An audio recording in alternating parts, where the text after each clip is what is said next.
আসসালামু আলাইকুম প্রিয় দর্শক, আজকের গুরুত্বপূর্ণ আপডেট সংবাদে আপনাকে স্বাগতম। শুরুতেই জানাবো সংবাদ শিরোনাম। জুলাই গণ অভ্যুত্থানে মানবতা বিরোধী অপরাধের 7 মামলায় একযোগে 39 জন আসামিকে আনা হয়েছে আন্তর্জাতিক অপরাধ ট্রাইব্যুনালে। জানাবো রাজনৈতিক দলগুলোর সাথে জাতীয় ঐক্যমত্য কমিশনের বৈঠক। এছাড়াও হাসিনাকে ক্ষমা করা যাবে না, মির্জা ফখরুল।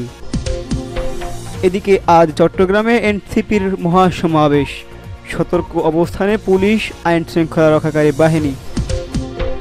সর্বশেষ গোপালগঞ্জে গ্রেপ্তার 277 জন, কারাগারে রয়েছে 9 জন শিশুও। শুনছিলেন সংবাদ শিরোনাম। দর্শক, গুরুত্বপূর্ণ আপডেট সংবাদ পেতে আমাদের সাথে থাকুন। এখন বিস্তারিত। প্রথমে জানাবো, জুলাই গণ অভ্যুত্থানে মানবতা বিরোধী অপরাধের 7 মামলায় একযোগে 39 জন আসামিকে আনা হয়েছে আন্তর্জাতিক অপরাধ ট্রাইব্যুনালে। সকালে কেরানীগঞ্জ কেন্দ্রীয় কারাগার থেকে সাবেক আইনমন্ত্রী আনিসুল হক সহ 15 জনকে ট্রাইব্যুনালে হাজির করা হয়। কেরানীগঞ্জ বিশেষ কারাগার থেকে সাবেক এনটিএমসির পরিচালক জিয়াউল হাসান সহ 10 জনকে আনা হয়। কাশিমপুর কারাগার থেকে দীপুমণি এবং নারায়ণগঞ্জ কারাগার থেকে গোলাম দস্তগীর কাদিকে হাজির করা হয়েছে। এছাড়াও সালমান এফ রহমান, আনিসুল হক, জুনায়েদ আহমেদ পলক সহ আসামিদের মধ্যে আছেন সাবেক 9 মন্ত্রী, সংসদ সদস্য এবং পুলিশ কর্মকর্তা। মুগ্ধ হত্যা মামলায় এবং নরসিংদী, কক্সবাজারের সিলেট সহ মোট 7 মামলার তাদের ট্রাইব্যুনালে হাজির করা হয়েছে। ছাত্র জনতার গণ অভ্যুত্থানে 5ই আগস্ট আওয়ামী লীগ সরকারের পতনের পর বিভিন্ন সময় গ্রেপ্তার করা হয়ে থাকে সাবেক এই মন্ত্রী, এমপি এবং পুলিশ কর্মকর্তাদের। প্রসিকিউশন বলছে, তদন্ত শেষ না হওয়ার সব মামলাতেই সময় আবেদন করা হবে। জানাবো রাজনৈতিক দলগুলোর সাথে জাতীয় ঐক্যমত্য কমিশনের দ্বিতীয় পর্যায়ের 15তম দিনের বৈঠক শুরু হয়েছে। সূচনা বক্তব্যে কমিশনের সহসভাপতি ডক্টর আলী রিয়াদ বলেছেন, তত্ত্বাবধায়ক সরকার ইস্যুতে রাজনৈতিক দলগুলো একমত, এর গঠন প্রক্রিয়া নিয়ে ঐকমত্যতে পৌঁছাতে পারবেন বলে বিশ্বাস করেছেন তিনি। আলী রিয়াদ বলেন, 31 জুলাইয়ের মধ্যে জাতীয় সনদ তৈরি আশা করেছে ঐকমত্য কমিশন। রবিবার তত্ত্বাবধায়ক সরকার এবং প্রধানমন্ত্রীর একাধিক পদে থাকা নিয়ে রাজনৈতিক দলগুলোর সাথে আলোচনার কথা রয়েছে। উচ্চকক্ষ নিয়ে আজ কমিশনের সিদ্ধান্ত জানানোর কথা থাকলেও কিছু বিষয়ে আলোচনা বাকি আছে বলে জানিয়েছেন ঐকমত্য কমিশনের সহসভাপতি অধ্যাপক আলী রিয়াজ। তিনি বলেছেন, দ্রুতই এই বিষয়ে সিদ্ধান্ত জানানো হবে। চলমান সংলাপ চলিত মাস সপ্তাহের মধ্যেই শেষ হবে এমনটা আশাবাদ ব্যক্ত করেছেন তিনি। সেটা আমরা বলছি, আমরা একমত হয়েছি। সে এখন প্রধান উপদেষ্টা নিয়ে এবং কাঠামোর বিষয়ে আলোচনা হবে এবং সেটাতে আমরা একমত জায়গায় আসতে পারব বলেই কমিশন আশাই শুধু করে না, এটা বিশ্বাসও করে বলে উল্লেখ করেছেন তিনি আর উল্লেখ করেছেন, সেটার জন্যই আজকে নির্ধারিত করা হয়েছে। দ্বিতীয় আরেকটি বিষয় নির্ধারিত হয়েছে, যেটা প্রধানমন্ত্রীর একাধিক পদে থাকার বিষয়ে। হাসিনাকে ক্ষমা করা যাবে না উল্লেখ করেছেন মির্জা ফখরুল। প্রতিবেদন দৈনিক সংগ্রামের। বিএনপির মহাসচিব মির্জা ফখরুল ইসলাম আলমগীর উল্লেখ করেছেন, শেখ হাসিনাকে ক্ষমা করা যাবে না, সে মানবজাতির কলঙ্ক। রবিবার 20 জুলাই দুপুরে রাজধানীর জিয়া উদ্যান বৃক্ষরোপণ কর্মসূচিতে অংশ নিয়ে সাংবাদিকদের ব্রিফিংয়ে এমন সব মন্তব্য করেছেন মির্জা ফখরুল। তিনি বলেছেন, দুর্নীতি, সন্ত্রাস মুক্ত ও উদার গণতান্ত্রিক দেশ গঠন করতে চায় বিএনপি, তাই দ্রুতই নির্বাচন দিন। এছাড়াও আজ চট্টগ্রামে এনসিপির মহাসমাবেশ, সতর্কতা অবস্থানে পুলিশ, আইন শৃঙ্খলা রক্ষাকারী বাহিনী। চট্টগ্রামে আজ জাতীয় নাগরিক কমিটির এনসিপির জুলাই পদযাত্রা ও সমাবেশ অনুষ্ঠিত হবে। এই কর্মসূচিকে কেন্দ্র করে সতর্ক অবস্থানে রয়েছে পুলিশ ও আইন শৃঙ্খলা রক্ষাকারী বাহিনী।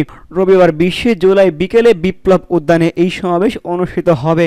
সমাবেশ স্থল ও এনসিপি নেতারা যে হোটেলে অবস্থান নেন সেখানে নিরাপত্তা চাদরে ঢেকে দেওয়া হয়েছে।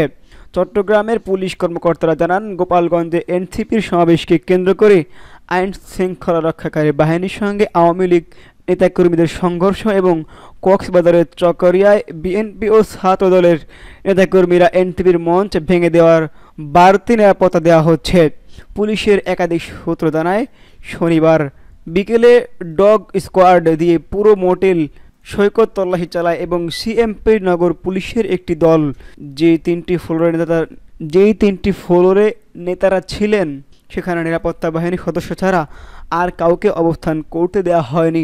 সন্ধ্যা 7টা পর্যন্ত 1.5 ঘন্টা ব্যাপী সেখানে তল্লাশি চালানো হয়। এনসিপি সূত্র জানা গেছে, রবিবার সকাল হোটেল থেকে রাঙামাটিতে যাবেন এনসিপি নেতারা। সেখান থেকেই কাপ্তাই হয়ে পথসভা শেষ করে তাদের বিপ্লব উদ্যানে সমাবেশে আসার কথা রয়েছে। পুলিশের সুপার মাহমুদা বেগম বলেছেন, আমরা সর্বোচ্চ নিরাপত্তার ব্যবস্থা করেছি। যে হোটেলে তারা থাকবেন সেখানে সুইপিং করা হয়েছে। যে কোনো অনাকাঙ্ক্ষিত ঘটনা এড়াতে মোতায়েন থাকবে বাড়তি পুলিশ। সর্বশেষ গোপালগঞ্জের অবস্থা ভয়ানক। গ্রেপ্তার 277 জন, কারাগারে রয়েছে 9 জন শিশুও।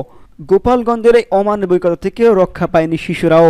গোপালগঞ্জ জাতীয় নাগরিক পার্টি সমাবেশে ঘিরে হামলা সংঘর্ষের ঘটনায় গ্রেপ্তার 277 জনকে এ পর্যন্ত কারাগারে পাঠানো হয়েছে। স্থান সংকলন না হয় তাদেরকে 177 জনকে জেলা কারাগারে রেখে বাকি 100 জনকে শনিবার পিরোজপুর ও বাগেরহাট জেলা কারাগারে পাঠানো হয়েছে।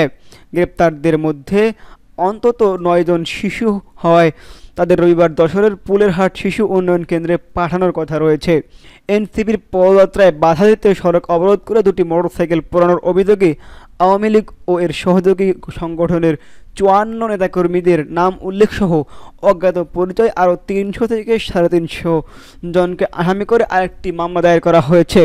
গেল শুক্রবার রাতে গোপালগঞ্জের বোলতলি পুলিশ ফাঁড়ির এসআই শামীম আল মামুন বাদী হয়ে সদর থানা সন্ত্রাস দমন আইনে মামলাটি করেছেন। এই নিয়ে 4টি মামলা হলো। এগুলো প্রায় 3000 জনকে আসামি করা হয়েছে। নতুন করে গ্রেপ্তার করা হয়েছে 110 জনকে।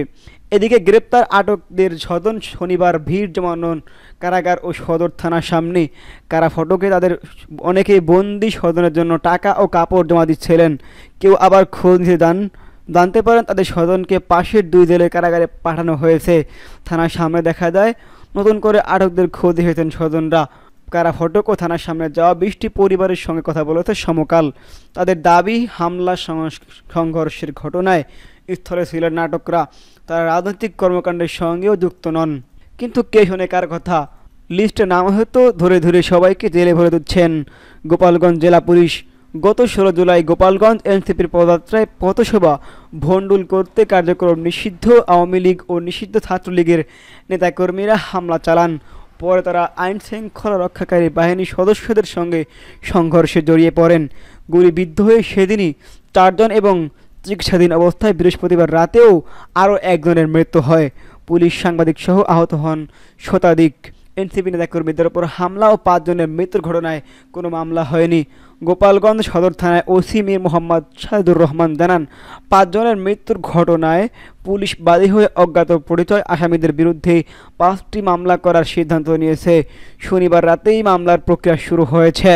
গোপালগঞ্জে শনিবার রাত 8টা থেকে আজ রবিবার সকাল 6টা পর্যন্ত কারফিউ জারি করা হয়। পরে গতকাল রাতে পৃথক বিজ্ঞপ্তিতে আজ সকাল 6টা থেকে রাত 8টা পর্যন্ত 144 ধারা জারি করে জেলা প্রশাসন। নির্বাহী ম্যাজিস্ট্রেট রাসেল মুন্সি জানান, আজ সকাল 6টায় কারফিউ শেষ হওয়ার সঙ্গে সঙ্গেই 144 ধারার কার্যক্রম শুরু হবে, চলে যাবে রাত 8টা পর্যন্ত। এর আগে শনিবার সকাল 6টা থেকে রাত 8টা পর্যন্ত কারফিউ শিথিল থাকলেও শহরে মানুষ চলাচল ছিল কম। গত বুধবার গোপালগঞ্জ সহিংসতার প্রেক্ষাপটে জেলা ম্যাজিস্ট্রেট প্রথমে 144 ধারা জারি করেন। পরে বুধবার সন্ধ্যা 6টা থেকে বৃহস্পতিবার সন্ধ্যা 6টা পর্যন্ত কারফিউ জারি করা হয়। ওই সময়ে শেষে কারফিউ পুরোপুরি না তুললে সময় ধরে শিথিল করা হয়েছে।